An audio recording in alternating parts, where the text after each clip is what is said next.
വിരലിൻ്റെ കാര്യത്തിലാണേലും യാത്രയുടെ കാര്യത്തിലാണേലും രണ്ടും മുറിഞ്ഞു പോകാതെ തുന്നിച്ചേർത്തത് കിംസ് അൽ ഷിഫയിലെ ഹാൻഡ് ആൻഡ് റിസ്റ്റ് സെൻ്ററാണ്. Hand and wrist centre, KIMS Al Shifa hospital, Perinthalmanna. Perinthalmanna എരവിമംഗലത്തെ പൊലിക നാട്ടറിവ് പഠന കേന്ദ്രത്തിന്റെ ആഭിമുഖ്യത്തിൽ ഈ വർഷം ഫോക്ലോർ മേഖലയിലെ മികച്ച കൃതിക്കും ഫോക്ലോർ മേഖലയെക്കുറിച്ചുള്ള ലേഖനത്തിനും പുരസ്കാരം ഏർപ്പെടുത്തിയതായി കേന്ദ്രം ഡയറക്ടർ ഡോക്ടർ ബാബു മുണ്ടക്കാട് അറിയിച്ചു. 10,000 രൂപയും പ്രശസ്തി പത്രവുമാണ് പുരസ്കാരം. എരവിമംഗലത്തെ പൊലിക നാട്ടറിവ് പഠന കേന്ദ്രത്തിന്റെ ആഭിമുഖ്യത്തിൽ ഈ വർഷം ഫോക്ലോർ മേഖലയിലെ മികച്ച കൃതിക്കും ഫോക്ലോർ മേഖലയെക്കുറിച്ചുള്ള ലേഖനത്തിനും പുരസ്കാരം ഏർപ്പെടുത്തിയതായി കേന്ദ്രം ഡയറക്ടർ ഡോക്ടർ ബാബു മുണ്ടക്കാട് അറിയിച്ചു. പാരമ്പര്യമായി കൈവന്ന നാട്ടറിവുകളെ വരും തലമുറയ്ക്കായി കരുതിവെക്കാനും രേഖപ്പെടുത്താനും പദ്ധതികളും ശ്രമങ്ങളും വേണമെന്ന ആവശ്യം ഉയർത്തിയാണ് ഈ വർഷം മുതൽ പുരസ്കാരം ഏർപ്പെടുത്തിയത്. 2025 പുറത്തിറങ്ങിയ ശ്രദ്ധേയമായ പുസ്തകത്തിന് 15,000 രൂപയും പ്രശസ്തി പത്രവുമാണ് പുരസ്കാരം. ഫോക്ലോർ മേഖലയിലെ കോളേജ് വിദ്യാർത്ഥികൾക്ക് 3,000 രൂപയും പ്രശസ്തി പത്രവുമാണ് ലേഖനത്തിന് പുരസ്കാരം. 2 കോപ്പികൾ വീതം ഓഗസ്റ്റ് 15-നകം ലഭിക്കണം.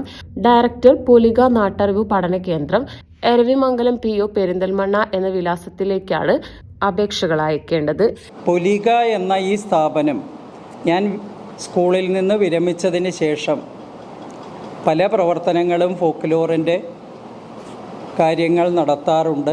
അപ്പോൾ എൻ്റെ വലിയൊരു ആഗ്രഹമായിരുന്നു എൻ്റെ ഗുരുനാഥൻ ഡോക്ടർ MV വിഷ്ണു നമ്പൂതിരിയുടെ സ്മരണയ്ക്കായി പൊലിക എന്നാണ് ഈ സ്ഥാപനത്തിൻ്റെ പേരിട്ടിരിക്കുന്നത്. പൊലിക എന്ന് പറഞ്ഞാൽ വർദ്ധിക്കുക എന്നാണ് നാട്ടു ഭാഷയിലൊക്കെ പറയുക.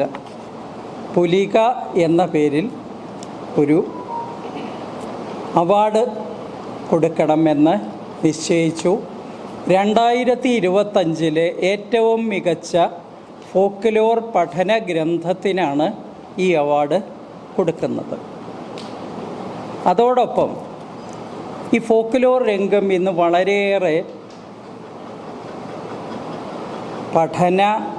വലിയ വിശാലമായ പഠന മേഖലയാണെങ്കിലും പുതിയ ആളുകൾ അധികം താല്പര്യത്തോടെയൊന്നും വരുന്നില്ല.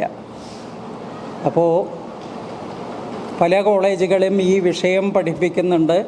അതിലെ പഠിതാക്കൾക്ക് വേണ്ടി അവർക്ക് മികച്ച ഒരു പ്രബന്ധരചനയ്ക്ക് അവർക്കും ഒരു അവാർഡ് കൊടുക്കാൻ നിശ്ചയിച്ചിട്ടുണ്ട്. എരവിമംഗലം AMUP സ്കൂളിൽ നിന്ന് വിരമിച്ചതിനു ശേഷം നാടോടി വിജ്ഞാനീയ മേഖലയിൽ ശ്രദ്ധ കേന്ദ്രീകരിച്ച് പ്രവർത്തിക്കുന്ന ഡോക്ടർ ബാബു മുണ്ടക്കാട്, ഭാര്യ വിജയകുമാരി എന്നിവരുടെ നേതൃത്വത്തിലാണ് 2017 പൊലിക നാട്ടറിവ് പഠന കേന്ദ്രം സ്ഥാപിച്ചത്. ഒരു സമൂഹത്തിന്റെ പരമ്പരാഗത അറിവുകൾ, വിശ്വാസങ്ങൾ, ആചാരങ്ങൾ, ലേഖനങ്ങൾ, പാട്ടുകൾ, കഥകൾ, ജനനം തൊട്ട് മരണം വരെയുള്ള ജീവിത രീതി എന്നിവ പഠന വിധേയമാക്കുന്നതാണ് ഫോക്ലോർ പഠനം.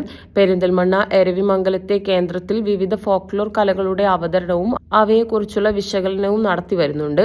നിലവിൽ ഫോക്ലോർ മേഖലയിൽ പഠനം നടത്തുന്ന ഗവേഷക വിദ്യാർത്ഥികൾക്ക് മാർഗനിർദ്ദേശങ്ങൾ നൽകാനും വിജ്ഞാന ഗ്രന്ഥങ്ങൾ ശേഖരിക്കാനും കേന്ദ്രത്തിൽ സൗകര്യമുണ്ട്.